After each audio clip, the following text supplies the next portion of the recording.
Bonjour à tous et bienvenue. Nous sommes le 15 septembre, au cœur des 35e Journées européennes du patrimoine qui permettent chaque année aux Français de découvrir ou de redécouvrir les monuments et les jardins qui ont fait notre histoire.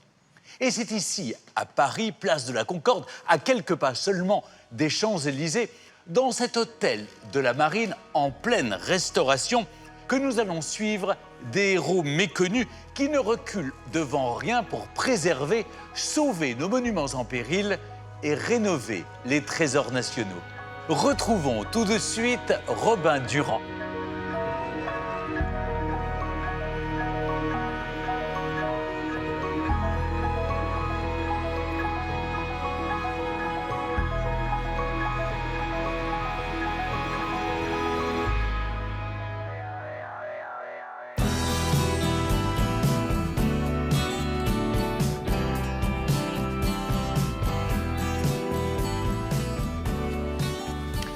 Oui Stéphane, et quoi de mieux qu'une belle et vieille 4L vintage pour vous emmener ce soir faire une jolie balade à travers la Bretagne. Nous allons partir à la rencontre de ceux qui font vivre et revivre notre histoire, notre héritage. Ce sont en fait les gardiens de notre patrimoine. Mais avant de prendre la route, je vous emmène non pas en voiture mais en bateau à quelques encablures de Saint-Malo découvrir une ancienne garnison militaire restaurée à la force des bras par un seul homme.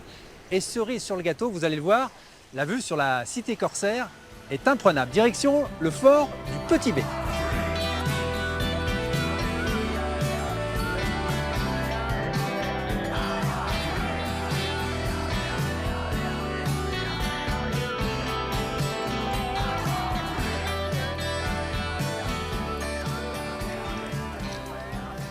Alors, c'est le grand nettoyage de la fin de l'été? Oui, il y a toujours du nettoyage à faire. Bon, la restauration, c'est un chapitre, mais l'entretien et le nettoyage, oui, bien sûr. Alors, laissez-moi vous présenter, Alain-Étienne Marcel, vous êtes le propriétaire de ce fort. Serviteur. Ah, serviteur, pourquoi? Au sens du 17e, j'ai pas dit valet, hein. Au service du fort, tout simplement. Juridiquement, vous êtes quand même propriétaire de ces lieux. C'est pas important. C'est pas important. Vous avez un bail de 70 ans, c'est ça? C'est ça, un bail amphithéotique, oui, qui confère les mêmes droits et obligations qu'un propriétaire. Mais c'est pas ça qui vous intéresse, le titre? Non, l'important n'est pas là, l'important c'est le monument. Alors racontez-moi, vous avez récupéré il y a 20 ans ce fort, cette ancienne garnison qui était complètement laissée à l'abandon. Oui, à l'abandon depuis 126 ans. À l'abandon, au pillage, bien qu'il ait été classé monument historique en 1921. Vous l'avez retrouvé comment? Il fallait tout reconstruire, la charpente, les fenêtres, les pierres, tout, il fallait tout refaire? Oui, c'était vraiment alarmant. Le fort a failli s'effondrer, on a failli le déclasser faute d'entretien, parce qu'on n'aurait pas pu le reconstruire. Difficilement accessible ce fort, il faut y venir au gré des marées, avec un bateau, voilà, de la sueur, des larmes, c'est éreintant, non? 20 ans comme ça s'occuper d'un fort? Difficilement accessible, mais c'est censé être attaqué, on ne va quand même pas faire une avenue pour l'ennemi. Et puis la construction et la restauration, eh bien, il faut retrouver les mêmes méthodes qu'ils avaient au XVIIIe. D'ailleurs, Vauban avait édité un cahier des charges qui était destiné à tous les corps de métier qui travaillaient pour le roi. Il est étonnant. Vous avez refait à l'identique, avec les mêmes méthodes? Eh bien, c'est absolument ces méthodes qu'il faut utiliser aujourd'hui. Il est hors de question de faire des travaux avec une garantie décennale. Le point de départ de cette aventure, c'est Vauban, hein, c'est une passion pour vous. Vauban. Évidemment, lorsqu'on commence à connaître Vauban, on ne le quitte pas. On le suit partout où il est, on va dans ses archives, on fouille ses documents et on le retrouve dans tous les monuments et tous les bâtiments qu'il a construits qui sont exceptionnels. Vauban, justement, on en parlait, eh bien, il a inspiré la construction d'un autre lieu extraordinaire. On va aller de l'autre côté de la Bretagne, côté Atlantique. On va aller précisément sur l'archipel des Glénans, découvrir Fort Cigogne, un ancien fort militaire également. Il fait partie des 18 monuments en péril qui seront bientôt financés et restaurés grâce au loto du patrimoine organisé ce week-end. Embarquement immédiat. Et puis après, avec vous, Alain-Étienne, on ira découvrir l'intérieur du fort.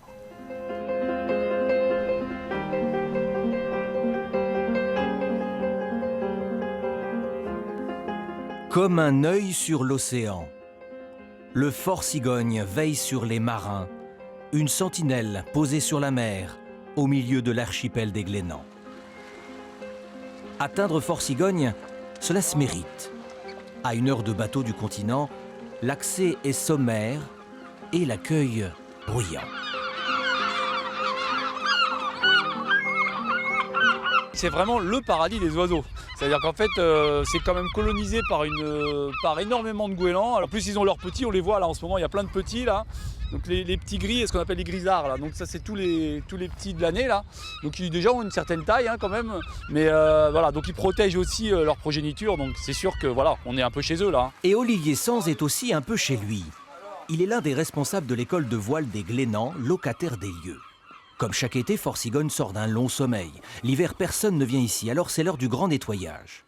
Des dizaines de bénévoles se relaient pour prendre soin du fort avec les moyens du bord. On a un vrai problème ici, c'est d'humidité, quoi. L'étanchéité des remparts n'ayant pas été complètement réalisée lors de la construction il y a quelques siècles là, en fait ça suinte en permanence à l'intérieur. Donc en fait le vrai problème du fort, c'est beaucoup d'humidité un peu partout. Hein. Le Fort Cigogne tient son nom du breton 16 cognes, les 7 coins en français. Au XVIIIe siècle, c'est d'abord un fort militaire pour éloigner les corsaires. Puis les pêcheurs en font un refuge entre deux tempêtes et aujourd'hui le site est devenu une base de voile. Fort Cigogne aurait bien besoin d'une restauration de fond. Les travaux sont estimés à 3,5 millions d'euros, de quoi accueillir dans l'avenir du public dans des conditions moins spartiates. On est de moins en moins isolé quand même. Il y a certains endroits où on a le téléphone. Après, on n'est pas connecté à l'eau courante, on n'a pas l'électricité. L'eau douce, l'eau à boire, on la ramène du continent. On a des problèmes d'eau douce ici, donc on se lave moitié eau de mer, moitié eau douce. Voilà. Un seau d'eau par personne et par jour. Sinon, j'arrive pas à finir la saison. Fort Cigogne fait partie des 18 sites de France reconnus patrimoine en péril.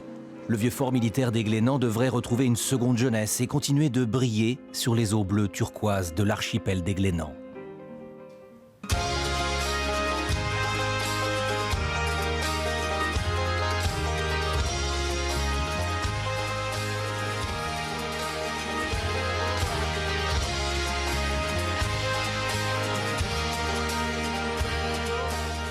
Et nous voici à l'intérieur de ce fort avec vous, Alain-Étienne. 15 tonnes de matériaux à transporter chaque année pour assurer cette rénovation et aussi s'attacher aux moindres détails. Qu'est-ce que vous êtes en train de faire là ?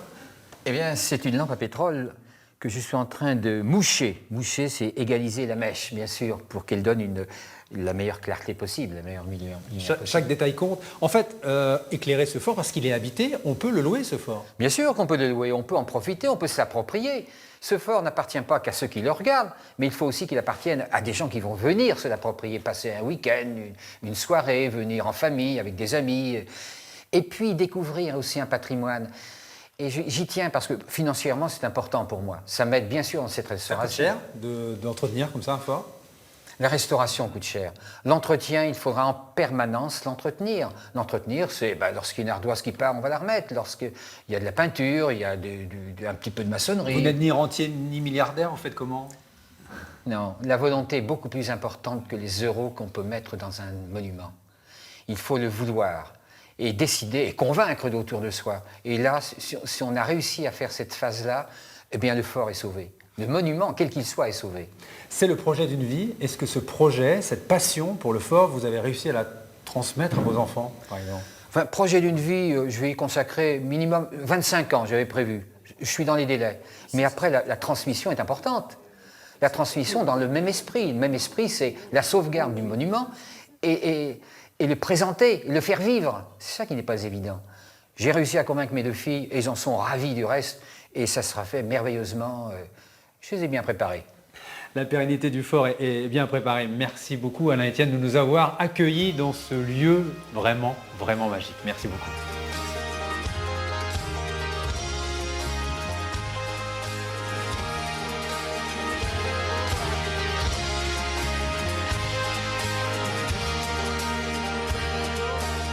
Avec le fort du Petit B, Alain-Étienne Marcel n'a pas compté son temps. C'est un bénévole. D'autres se passionnent aussi pour le patrimoine, mais c'est leur métier. Nous allons justement aller à la rencontre des archéologues sous-marins du ministère de la Culture. Chaque année, leur mission, retrouver, localiser les vestiges de notre histoire maritime. Cet été, ils ont jeté leur dévolu sur la Cordelière, le navire amiral de la flotte d'Anne de Bretagne coulé par les Anglais en 1512. Aujourd'hui, l'épave gît à 50 mètres de profondeur au large de la mer d'Iroise.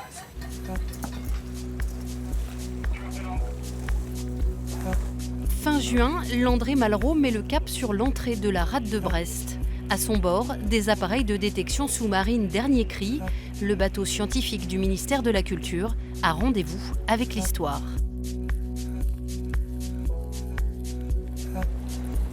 L'équipe d'archéologues sous-marins dirigée par Michel Lourd s'apprête à percer le mystère de la Marie Cordelière, le fleuron de la flotte d'Anne de Bretagne qui a sombré il y a 500 ans au large de Brest. Là, vous avez la conviction qu'elle est là. Oui, mais ça ne veut pas dire parce que je suis convaincu que j'ai raison. Donc il faut savoir raison garder, mais effectivement, c'est parce que nous pensons qu'elle est là que nous sommes là en train de chercher. Le DRASM, le service de recherche sous-marine français, travaille main dans la main avec plusieurs partenaires. Pendant 3 semaines, vont se relayer à bord des archéologues, historiens, hydrographes, tous avec l'idée d'en apprendre davantage sur cet épisode marquant de l'histoire de la Bretagne. Le 10 août 1512, un combat terrible oppose les flottes franco-bretonnes et britanniques. La Cordelière s'attaque au Régent, le plus gros navire anglais de l'époque. Après une bataille de plusieurs heures, les 2 vaisseaux sont entraînés vers le fond. Malgré l'incendie et l'explosion, les archéologues sont convaincus qu'il reste un amoncellement de vestiges colossal. Les identifiés apporteraient un témoignage exemplaire sur l'évolution des marines au début des temps modernes. Pour tenter de les retrouver, un magnétomètre et un sondeur sont immergés. Les premiers jours, ces poissons ont déjà permis d'identifier quelques anomalies. Dans le jargon des fouilles, c'est une bonne nouvelle. On a trouvé quelques encres, on a trouvé 3-4 encres, et donc 2 qui sont assez prometteuses, mais bon, il ne faut pas s'emballer, bien sûr. 10 jours plus tard, surprise, le sondeur a révélé une superbe anomalie, une épave, peut-être même 2, un mikado de bois dont le secret reste à percer. Rien ne dit qu'il s'agit des navires recherchés. Pour y voir plus clair, Hilarion, le robot sous-marin, entre en jeu. Sa mission, enregistrer tout ce qu'il voit à 50 mètres de fond. Cette pièce, des embouts de verrure qui se terminent dessus, par contre, elle a pas. Tu vois, et là, regarde, t'es là dans l'axe, regarde, tu as une pièce qui apparaît dessous, donc c'est peut-être la quille. C'est massif ça ou pas? Putain, j'ai du mal à voir. Si, ça a l'air. Hein. Oh, oui, non, mais tu vois, ça c'est la pièce axiale, là, c'est sûr. T'as vu? Et on a des ensembles de bois, enfin au moins une épave. Maintenant, on pense peut-être le cerner ainsi, une épave, mais on n'a pas l'artillerie qui va avec, mobilier archéologique non plus. Et on a peut-être ce qui peut être une seconde épave, mais qu'on n'arrive pas à le dire, à le déterminer. Donc on va replonger.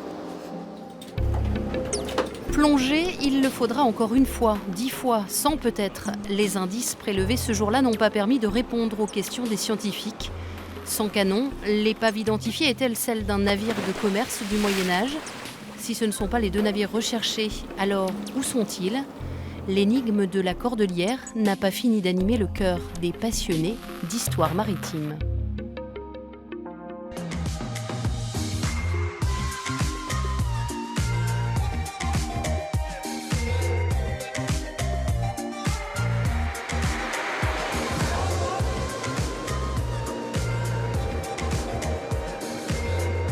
Et nous poursuivons notre périple à travers la Bretagne. Nous voici à présent dans les Côtes d'Armor, à Guingamp précisément, qui, comme beaucoup de communes bretonnes, lance des chantiers de restauration. Alors là, je vous emmène ni dans une église, ni dans un manoir, mais dans une prison. Ça peut vous surprendre, mais vous allez le voir là-bas, le projet de réhabilitation est assez original. On va retrouver Mona Braz, adjointe à la mairie, chargée du patrimoine.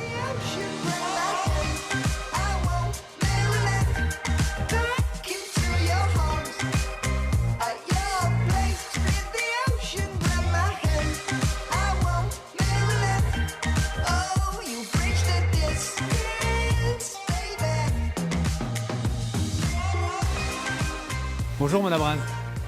Bonjour. Alors là, on est bien dans une prison, mais plus pour très longtemps. Hein. Tout à fait. Vous êtes dans la prison de Guingamp et qui ouvrira ses portes en 2019. Donc qui va se transformer en centre d'art, c'est ça? C'est le projet de réhabilitation là, que vous allez lancer? Qui restera une prison, un équipement patrimonial qui hébergera notamment un centre d'art. Alors, on peut appeler ça un trésor du patrimoine. Elle a quelque chose d'unique en Europe, cette prison. Alors c'est une pépite au sens où c'est la première prison à cellules individuelles en Europe, en France, donc ici à Guingamp.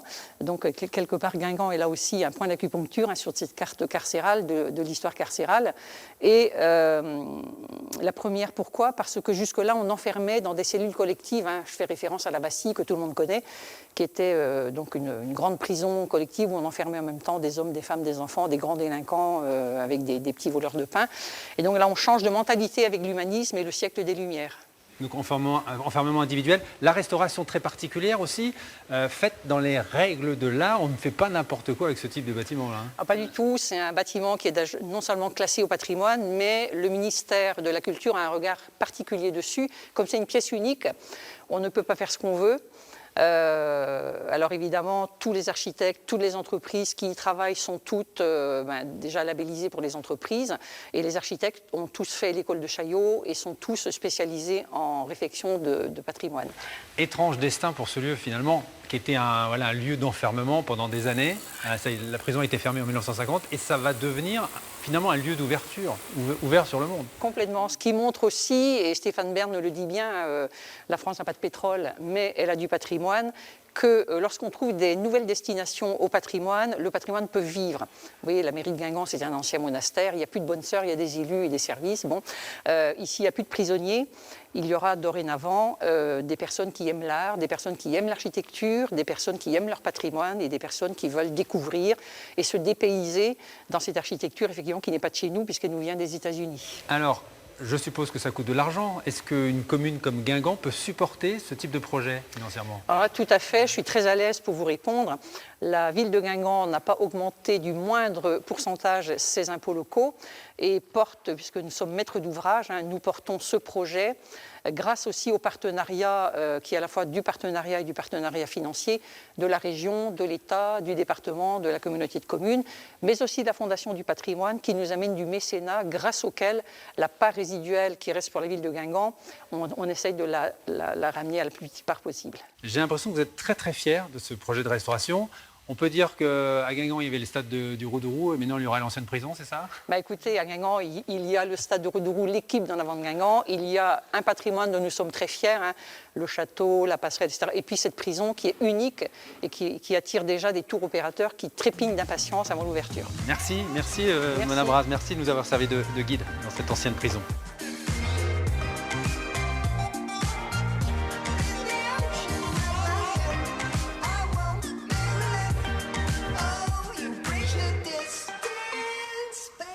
Alors je vous invite à venir découvrir cette ancienne prison de Guingamp qui sera ouverte ce dimanche à l'occasion des Journées européennes du patrimoine. Alors on va changer d'ambiance, elle sera la prochaine beaucoup plus romantique, beaucoup plus glamour. On ne pouvait pas faire une émission sur le patrimoine sans ouvrir les portes d'un château. Les châteaux souvent objet de passions incroyables. Manu Roussel n'y a pas résisté. Ce chef d'entreprise s'est offert le château du Rocher-Portail. Propriété de la noblesse bretonne pendant 400 ans, il est désormais ouvert au public après plusieurs mois de restauration. Direction le Pays de Fougères.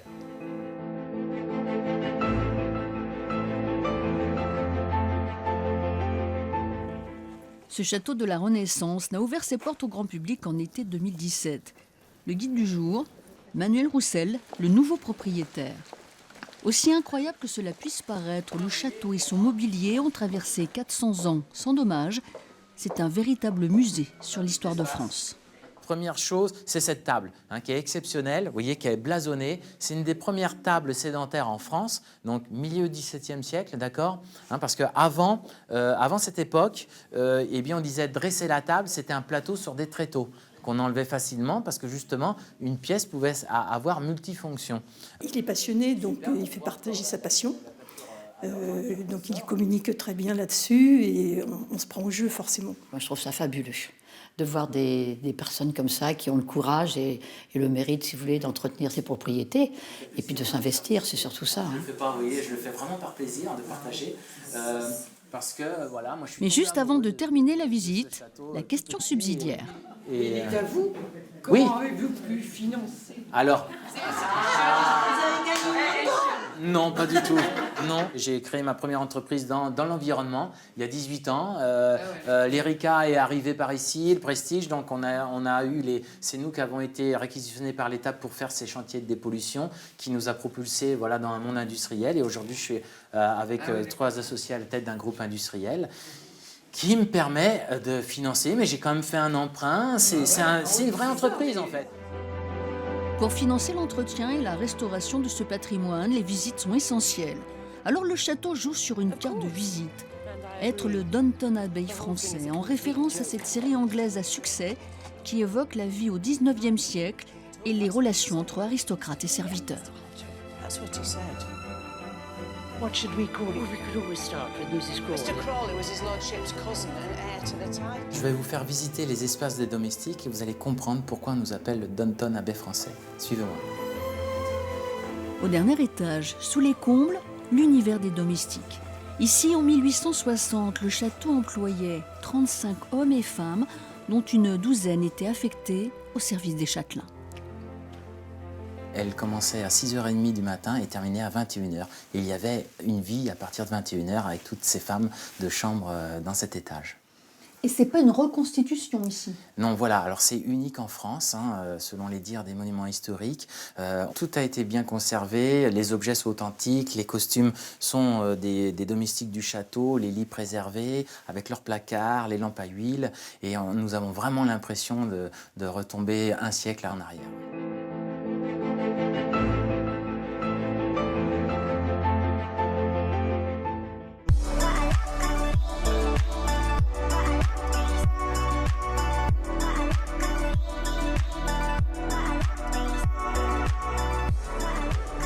Alors quand on parle patrimoine, on pense bien évidemment au château et aux vieilles pierres en général.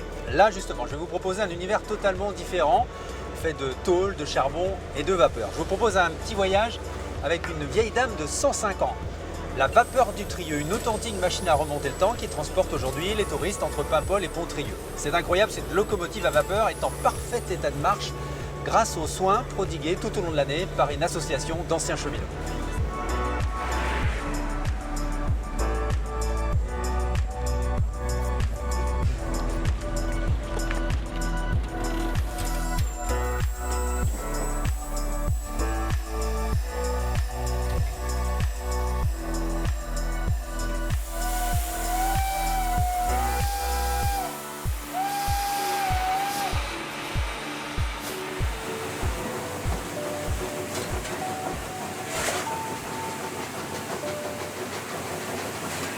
Alors Jean, expliquez-nous un peu le principe d'une locomotive vapeur finalement.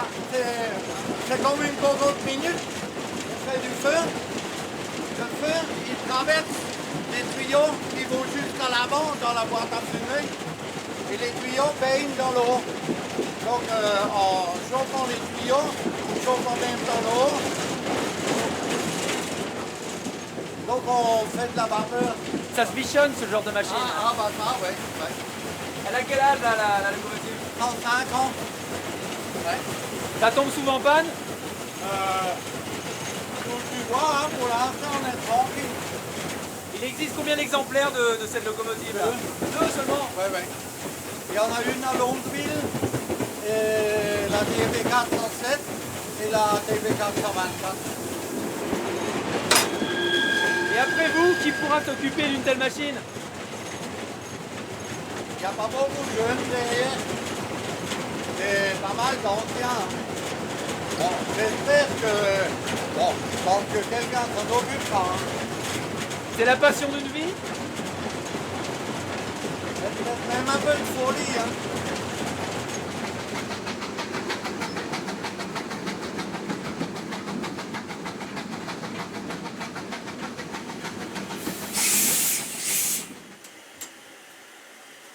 Eh ben, ça va vite ce genre de locaux là? Elle peut monter à 90 km/h. On n'appuie pas trop sur l'accélérateur, il faut la...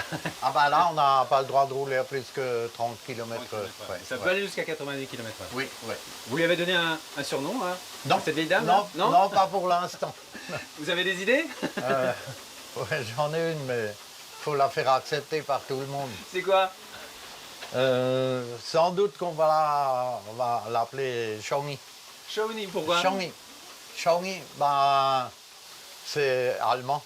D'accord. Shawnee. Oui, vous venez d'Alsace? Oui. D'accord. Ok, bah merci. Merci Jean, on va repartir là, hein. On repart sur Pont-Trieux là. 49, oui. On repart sur la gare de Pont-Trieux, c'est le terminus hein, pour la vapeur du Trieux. Oui, tout à fait. Oui. Merci Jean. Oui. De rien. Mesdames, Messieurs, dans quelques instants, votre train va partir.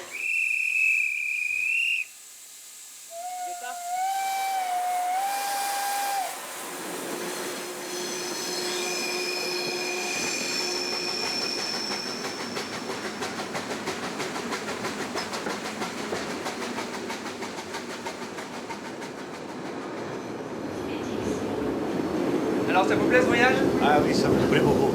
Ah ben, le fait de voyager dans une machine à vapeur, ça a toujours été un peu mon rêve. Mais j'ai jamais eu l'occasion de le faire. Parce que forcément, des machines comme ça, il n'y en a plus beaucoup. Et ces machines à vapeur, elle a plus de 100 ans cette machine. Et elle nous emmène encore aujourd'hui. Dans des vieux wagons, en bois. Ça se respecte tout ça, ça doit être conservé. Et l'atmosphère, l'ambiance?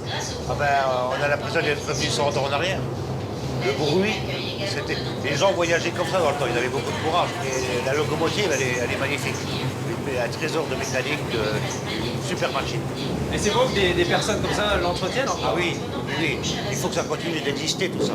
Ils ont beaucoup de mérite. On doit les aider, on doit les soutenir. Et le paysage est magnifique. Ça nous permet d'aller à des endroits où on ne peut pas aller en voiture. Un bon fin de voyage? Merci, à vous aussi.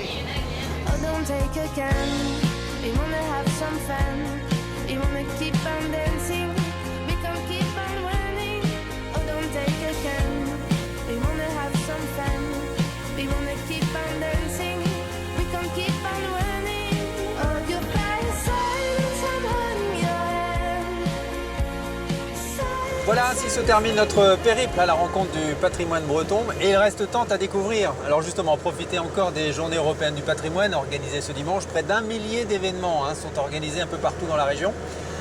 Quant à moi, eh bien, je terminerai bien l'émission par une citation de l'écrivain Georges Duhamel. « Conserver, c'est encore créer ». Je vous laisse méditer. Très bonne soirée sur France 3.